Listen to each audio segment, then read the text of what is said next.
Bu insanların istedikleri oluyor mu? Olmuyor. İstemedikleri başlarına geliyor mu? Çok. O zaman anlamak lazım değil mi ki bizi biz yönetmiyoruz, biz bizim elimizde değiliz, biz Rabbimizin tasarrufu yönetimi altındayız. Rüzgarları sen mi estiriyorsun? Bulutları sen mi gezdiriyorsun? Yağmurları sen mi yağdırıyorsun? Mahsulleri sen mi bitirtiyorsun?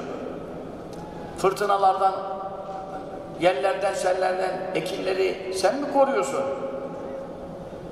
Veyahut donları,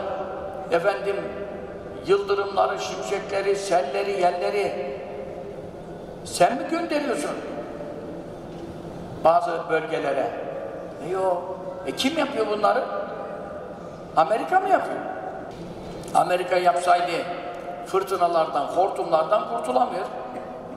Devamlı hortum onları paketliyor, hortum böyle alıyor, evlerini, barklarını başlarına çalıyor. Yangından kurtulamıyor. Koca Amerika bütün güçlerini kullandı. 1 ay, 2 ay ormanlar, yangınlar durmadı. Yangını söndüremiyor. Mevla istese bir anda bir yağmur bitti. Rusya mı yapıyor? Çin mi yapıyor? Mossad, CIA, Yahudi mi yönetiyor? Haşa ve kella. Sen ne zannediyorsun ya?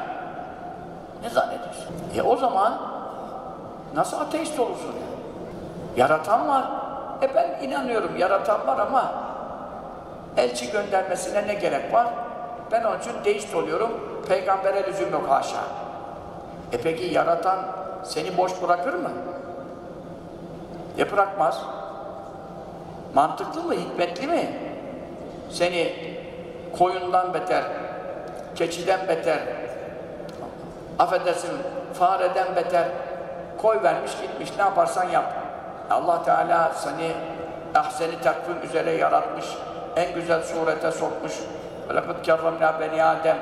Ademoğullarını mükerrem kıldık, şerefli kıldık. وَحَمَّلْنَاهُمْ فِي الْبَرِّ وَالْبَحْرِ. Karada, denizde onları bineklerde taşıttık. Görmüyor musun? Bütün hayvanlar taşıyordu, eşekler, katırlar, atlar, develer. Sonra şimdi arabalar, gemiler, sonra uçaklar. Bunları görmüyor musun? Bu şerefi verdi sana. وَرَزَقْنَاهُمْ مِنَ الطَّيِّبَاتِ. En temiz rızıklardan onları yedirdik, içirdik. Karpuzun kabuğunu ineğe yediriyor, içini sana yediriyor. Kabuğundan da ineğe süt yaptırıyor, ondan sen yoğurdu, peyniri, kaymağı istediğin kadar yiyorsun. İçindeki lezzetli kısmı da sana yediriyor. وَفَضَّلْنَاهُمْ عَلَى كَثِيرٍ مِّمَّنْ خَلَقْنَا تَفْضِيلًا. Yarattıklarımızın çoklarından onları üstün kıldık. Yani işte melekten üstün mü değil mi orada alimler izahlar geliştirmişler. Ama normal Müslüman insanlar sıradan normal meleklerden üstündür. İnsanların velileri, meleklerin velilerinden üstündür. İnsanların peygamberleri, meleklerin peygamberlerinden üstündür. Ehl-i sünnet itikadı böyle söylüyor metinde.